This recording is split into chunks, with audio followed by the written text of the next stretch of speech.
seeing that type of initiative emerge. I think the commitment from the Western Australian government and the effort by all parties that were involved in bringing that concept together is fascinating.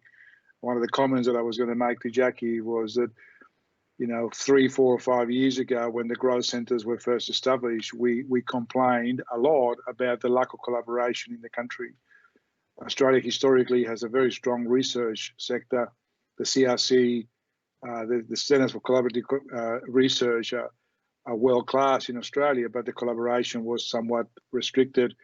And what we've seen in the last 3 or 4 years is an emerging of clusters, an emerging of working groups, and this robotics centre here in WA is just another example of the innovation ecosystem going to another level. So really pleased to hear that.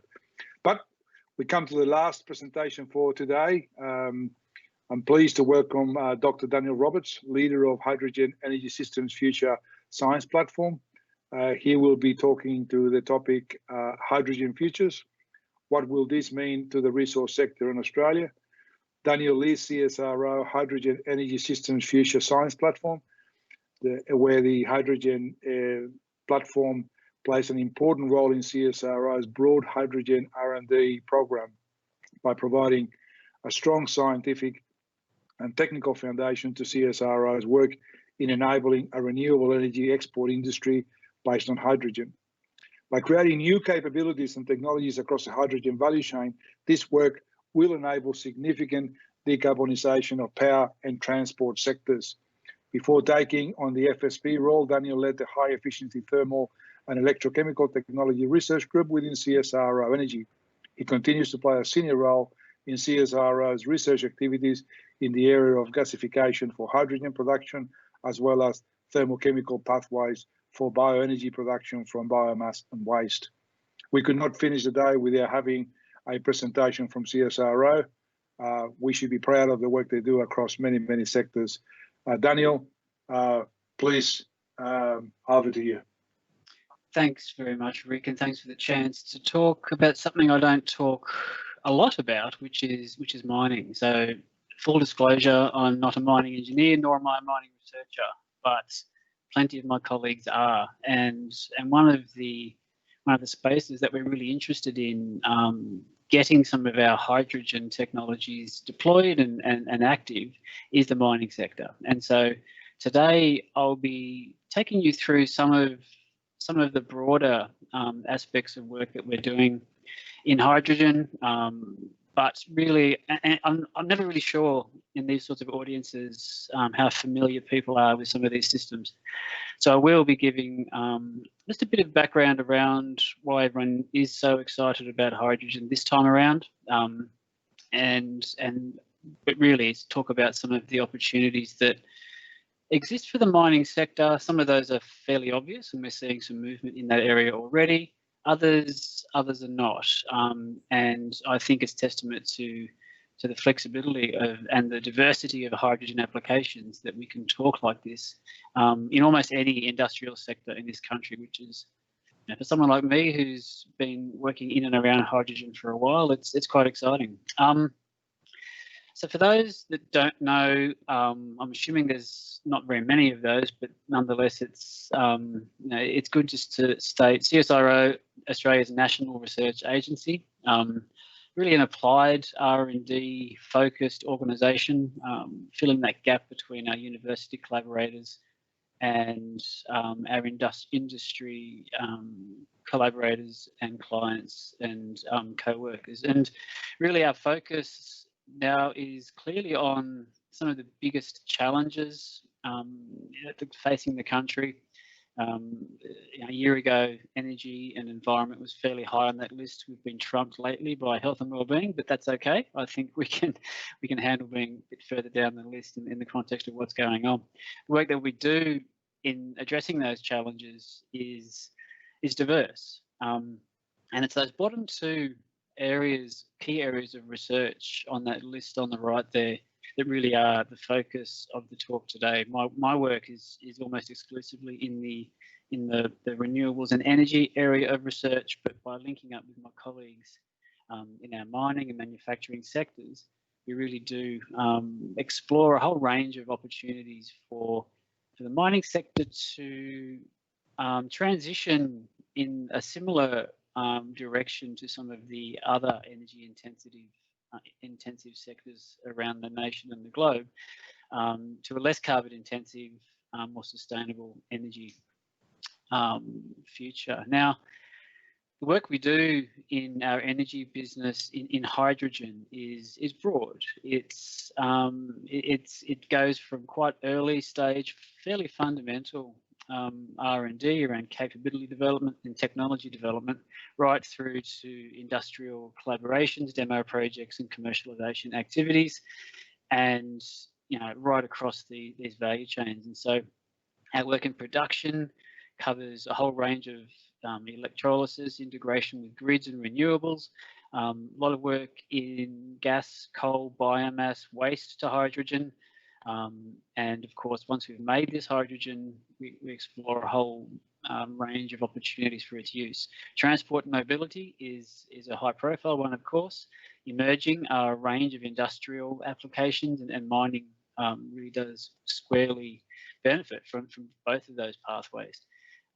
Once we make hydrogen, or maybe perhaps even convert it to a carrier such as ammonia, we can move that around the country and around the world. And that's a way of storing and distributing renewable energy in a very effective way, which both allows for decarbonisation of economies which don't have access to large amounts of renewable energy, but it also allows for sectors that traditionally perhaps would not have played a role in these types of applications to benefit significantly. And I'll talk a bit more about that as we go on. Energy and mining, I suspect the audience is across this. It's an energy intensive sector for a lot of very good reasons. Approximately 10% of our energy demand goes into the sector. A lot of that is diesel. 40-something% of that is diesel. Now, as we move into the remote areas, as we get off grid and away from the built up areas, that becomes a significant cost. And when we think about the volumes of diesel use in some of these large operations, it's a cost and it's a significant source of CO2 emissions. And of course, as we move underground, particular emissions become significant from use of diesel, and there's a lot of interest in getting diesel powered plant and equipment out of those underground environments. The challenge is to figure out what we replace it with, whether it's electric, whether it's something like a hydrogen electric or some clever combination of the two. It's always worthwhile setting a bit of context around why everyone's getting really excited about hydrogen again. Depending how long you've been around, will depend on how many times you've seen hydrogen excitement come and go. That's definitely the case. This time it's different. This time we have significant market pull from significant economies such as Japan, Korea, Germany, others who have in place clear strategies around energy, clear strategies for decarbonisation of that energy sector, and a clear role of hydrogen to support that. And that's something which hasn't happened before. And these countries, such as Japan and Korea, are not blessed with significant amounts of renewable energy. And so they're looking elsewhere to import that. As that's happened, we've seen the cost of key components come down. Now, this is relevant to the mining and the minerals processing sector. We're seeing fuel cells become much more rugged. We're seeing the cost of them come down. We're seeing the power output increase. This is leading to longer range, longer use times, decreasing costs.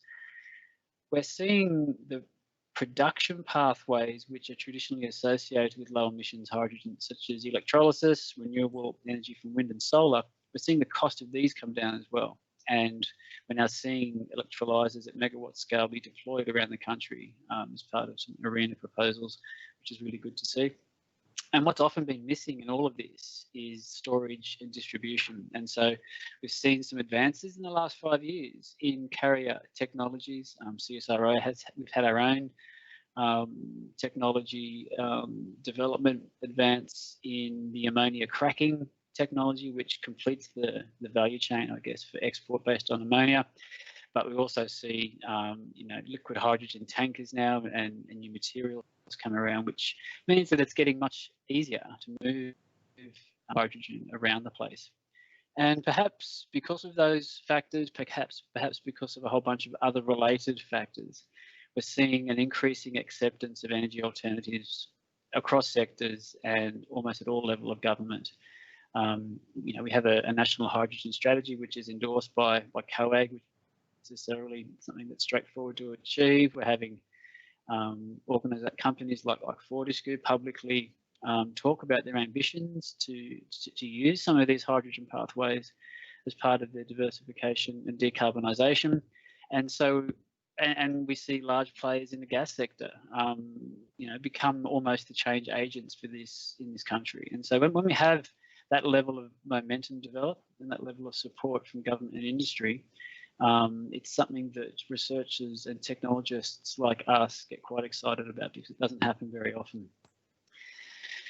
This is now getting a little dated. It's from our 2018 National Hydrogen Roadmap, and it's rare to go to a hydrogen talk and not see it. But I put it up nonetheless because it does point to some interesting areas where people often talk about the cost of renewable hydrogen, and that's something that everyone is working on. But it's not always the cost of renewable hydrogen that's the critically limiting factor here. And so, there's a whole lot of work behind this, and the roadmap can take you through that. What this really means here is that these sorts of applications here, large transport buses, trucks, passenger cars, they're cost competitive already with the incumbent. So you can fill up your Toyota Mirai in California, drive 800 kilometres for about the same as it costs to fill up your Commodore and drive it a similar sort of distance. And so what's limiting this is not so much the cost, it's the infrastructure. And everyone's familiar with the notion of the chicken and the egg in this space. It's relevant to the mining discussion because many of these applications are where we're now starting to see some early movement. Remote area power gets a Guernsey here because of the cost of diesel and how diesel is commonly relied on in these remote area systems. Again, very relevant to mining as we looked before at just how much diesel some of these operations use. And so there is an opportunity now to get ahead of the game and start to do some perhaps even small scale demonstration work to increase familiarity with some of these processes, increase the understanding of how we handle and use hydrogen safely, and de-risk a whole bunch of opportunities that can really support the mining and minerals processing sector move forward whilst reducing emissions significantly. And these are the sort of things we are thinking about in terms of what we can do with renewable hydrogen, whether we make it ourselves on our site, whether we have arrangements to purchase it from a supplier. It is more than just mobility. And so in the mining and the blasting operations area, ammonia and ammonium nitrate, commonly used in those explosives, is made from hydrogen. And so there is a big push in the ammonia industry to see how they can begin to integrate renewable hydrogen as part of their feedstocks. That lends itself to significant impacts around emissions reduction associated with those applications in the mining space. Now, once you start thinking about that, there are a whole bunch of combinations and permutations there about making your own ammonium nitrate, making your own ammonia, linking up with other suppliers to do certain arrangements. It really does get quite exciting quite quickly. Diesel and electricity do feature as replacement energy types when we're talking about hydrogen, and so anything that is uses diesel for power generation, whether it's for operating the plant or the heavy haul vehicles, diesel and electricity are readily replaceable by hydrogen technologies, and that's where we're seeing some of the early move. What is interesting is playing to some of the other strengths of hydrogen. It's not just an energy carrier, it's also a reductant. And so as we begin to look to processes where we use carbon-based media as a reductant, we can think about opportunities for replacing that with hydrogen and use its chemical properties as well as its energy properties. And there's also a really interesting link into the waste management angle. Separate work we're doing is showing how we can begin to look to the waste sector, whether it be in urban environments or waste management of tailings and wastewater treatment processes, as sources of hydrogen. It's potentially quite achievable to integrate a hydrogen extraction process from some of the output streams of these waste management processes. So thereby capturing that renewable energy and able to use it again in the process. And so we're starting to see some of these things emerge. Late last year, we had some announcements around excitement to do with hydrogen-powered mining trucks. These are good early move opportunities because we have, especially the electric drive, diesel electric vehicles, because they're relatively well suited to retrofitting, given that it's a replacement of a diesel generator with a hydrogen fuel cell system. Much of the drivetrain, as I understand, can be left intact. And so we're seeing some work being done here. Anglo have teamed up with Engie to do a conversion of a Komatsu. The bottom 2 points there on the right, I find really, really interesting because it gives you an idea of the scale and the type of energy quantities we need to think about here. So, a fuel cell car, for example, is a fuel cell system with a battery. That's how these things work. So we're talking about 800 kilowatts of fuel cell and a 1.1 megawatt hour battery on these things to drive these trucks. Now, that's understandably a fair bit of juice. What I find interesting is just how big an electrolyzer and the extent to which you need to deploy PV to make that ton of hydrogen a day that you need to drive these things. When you think about that as the data for one conversion, and you start to do the mathematics about how many trucks there are, it's a lot of hydrogen, it's a lot of PV, and it really does begin to make us think about the challenge of scale, which I'll come back to shortly. It is more than mobility, and I really love this Glencore example. This is up in the frozen coldness of Canada. And they've done a two-stage demo here where I think their microgrid for that mine is around 30 megawatts, it might be just under. And they have got now two 3 megawatt wind turbines, which they've linked up to a multi-tech energy storage system. Now, this is the bit I really like, is this multi-tech energy storage system, because it shows that people arguing about batteries versus hydrogen versus other things is not necessarily the right place to be deploying our brain cells. Each of these things have different pros and cons in different areas where their sweet spots work. And so by combining batteries, flywheels, and hydrogen, we get the best of everything and get a really effective and flexible energy storage system. And that's been working really well. 2015 was their first wind turbine. They've now got to 4.4 million litres of diesel each year being replaced by that system.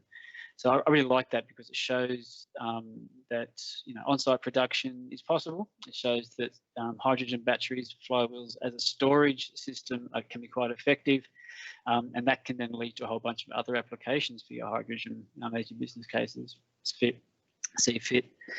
Of course, we're seeing movement towards hydrogen in Australia already. Fortescue have recently announced their plans to use fuel cell electric vehicle coaches, which is really exciting. They've built on some really good work they've been doing with ATCO in Perth, and of course, as part of Fortescue's much bigger plans around integration of solar, gas, batteries, and of course, hydrogen energy systems as both a way of decarbonising their operations, but also achieving greater things. And of course, it's well known now that CSIRO is very proud to be working with Fortescue in this space to both help commercialise some of our technologies in this area, but also raise the bar for hydrogen in industry across Australia. But there is a little bit more to hydrogen when we start to think about some of these industrial applications. You know, hydrogen for mobility is important, but you know, we've spoken a bit about the energy storage angle. That Glencore example is a really good one of that. Anywhere where we're using natural gas, we can explore opportunities for replacing that in part or in full by hydrogen for a heat source. And of course, I've spoken a bit about the opportunity to use it as a reductant. Green steel is a phrase that's often thrown around. It's a bit harder than it sounds, but it's certainly a remarkable opportunity.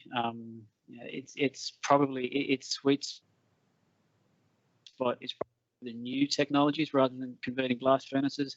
You can certainly use a bit of hydrogen in the blast furnace, but you've still got to find a way of holding up the charge. And so, you know, different technologies are amenable to different amounts of replacement. As we're looking and exploring that, there's a fair bit of work to do. It's not just a matter of, you know, flicking over the valve. There are issues around materials, or potentially issues around materials compatibility, impacts on operational performance of your kilns or your process or whatever you're using this for. Where you get your hydrogen from, do you make it yourself, or are you going to rely on somebody else to do that? What's going to happen is that as the amount of hydrogen available changes, is it better just to electrify the process? Not all of these questions are answerable at the moment, and so there's a consortium come together based out of the University of Adelaide, and we're doing some work to develop a proposal for a CRC to help support some of these heavy industries a bit downstream of the mining and minerals processing space, but to help them better understand how they can take advantage in terms of retrofitting, but also what new technologies are on the horizon that they can use in that space. I touched on the challenge of scale, and when you look at that heavy haulage, that mining truck conversion example, it really does become stark around this notion of a 3 megawatt electrolyzer making the hydrogen that you need for a heavy haulage vehicle. And this is some work on the screen done by the Hydrogen Council. Again, a couple of years old, but it's also, there's a few of these sorts of studies around. This one's probably the most I guess ambitious in terms of its projections, but the point is clear, and that is a lot of growth in global hydrogen demand, and almost all of it is in new applications. So existing uses of hydrogen around the world are well known. We make ammonia with it, we use it in oil refining, and a few other niche applications. That they'll continue. They may well transition to lower carbon hydrogen as those technologies become available. But all these other applications emerge around power generation, grid services, transportation industry, and so on. And we're talking about a global hydrogen energy demand of 80 exajoules by 2050. Now, that's almost meaninglessly big until you start to think about some of these factoids in this box down here, just how much energy that is. And, you know, if you hear the outgoing chief scientist talk about this, he talks about just how many cattle stations of PV, Australian cattle stations of PV, are necessary to drive this, and then some of the challenges with getting that out of the places where we make it. And that's why I, and at CSIRO more broadly, are very interested in this notion of sector coupling and hydrogen as a real means for sectors that didn't traditionally come together and work together and trade and rely on each other, doing so around this notion of hydrogen production and use. You know, bringing together aviation, mobility, petrochemicals. Agriculture is a big one. As we start to look at ammonia as a real opportunity for moving hydrogen and renewable energy around the world, that almost means that the ag sector can then step up and be part of this without doing much at all, because the colours may differ. There may be green ammonia and brown ammonia and black ammonia, but it's all ammonia, and that really does allow not just the agricultural sector to play a role and to get intimately involved in some of these processes, but also play a role in production. And so, the waste management sector, the agricultural sector, the food, beverage, the chemical industries can begin to play a role as hydrogen producers as well as hydrogen users, and contribute to this notion of hydrogen at scale. which is, as you've seen, a bit of a challenge. The other aspect which is worth talking about as we think about developments and where we're going to be going in this space is what we need to do to get the efficiencies of some of these processes up and the costs down. New materials is almost a given, but we're thinking more and more about step changes in the way we do this. And so if we can have, for example, an on-site ammonia production process that is powered by the renewable energy available at a mine or at a plant, and that ammonia is then used in the plant, it's sold as a commodity and stored as ammonia, then cracked to hydrogen to power the mobility of that space.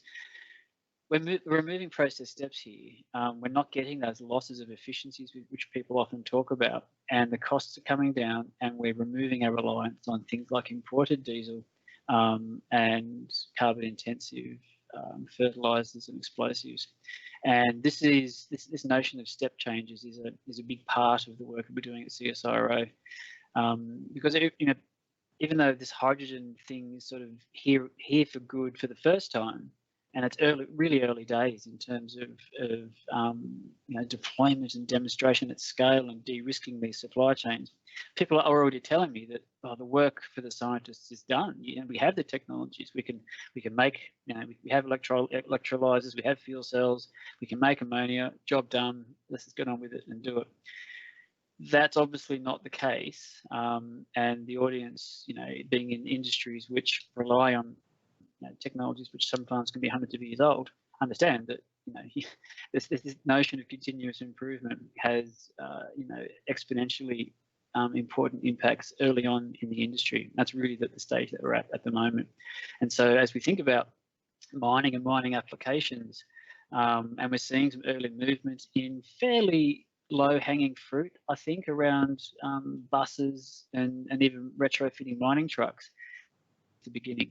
And I think as we start to see some of these enormous solar PV projects up in the northwest, or companies like Fortescue seeking to link up large PV installations with gas networks, electricity networks, and hydrogen technologies, we're really seeing the seed there of a transformation of an industry which can really lead the world in showing how some of these energy-intensive industrial processes can be effective whilst decarbonising at the same time.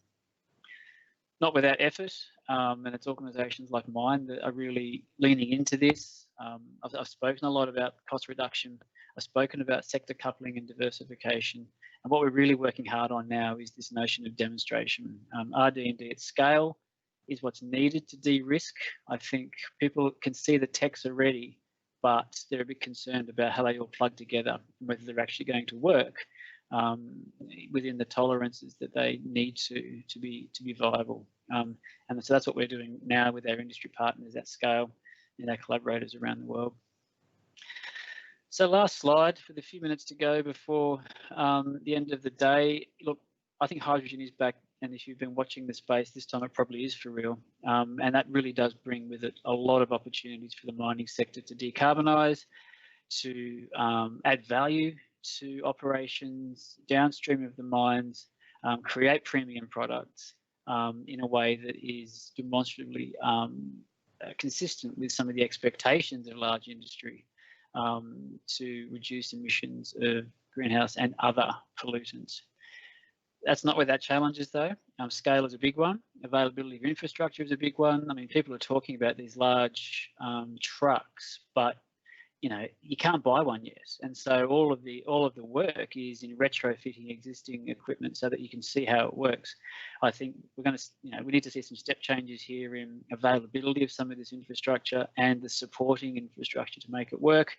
That will come with time, in particular as some of the demonstration projects underwritten by government and R&D organisations to help de-risk and understand some of the cost implications of this really will make a big impact. That's the end for me, Rick. Back to you.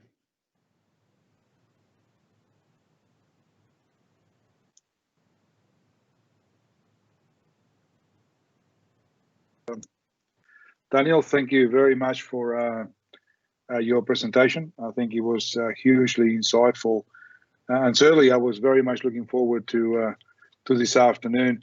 A couple of questions. Obviously, an exciting time, and I think you covered really well the angle that ultimately the energy solution is going to be some sort of hybrid, right? And that hybrid solution will be dependent, I guess, on regional economic measures and regional infrastructure, etc. Right? Do you see, apart from the tremendous benefit of decarbonisation of the economy, do you see Australia playing a significant role in the hydrogen economy, either in the development and supply of technology and or in the supply of hydrogen? Absolutely. I think people are looking to Australia expectantly, waiting for us to play a leading role here. And a lot of that is due to the solar and wind resources that we have, and the fact that many of these countries, and Japan is a classic example, we've been energy trading partners with Japan for a long time. It started with coal, thermal and coking coal, natural gas, and they're now looking to us to work with them to supply low carbon hydrogen. And I think, people often say, oh yeah, but gee, it's a tough job. And yeah, it is a tough job to achieve industrial transformation at that scale. But the other people in that discussion will follow up and say things, yeah, we just did it. We've done it once. We did it with LNG. And we can learn some lessons from that. But we've got the experience and the capabilities to and the resources to make a lot of hydrogen, to get it to the ports. We know how to make it into ammonia already. We ship that around the world. It's the second largest traded chemical commodity, I think.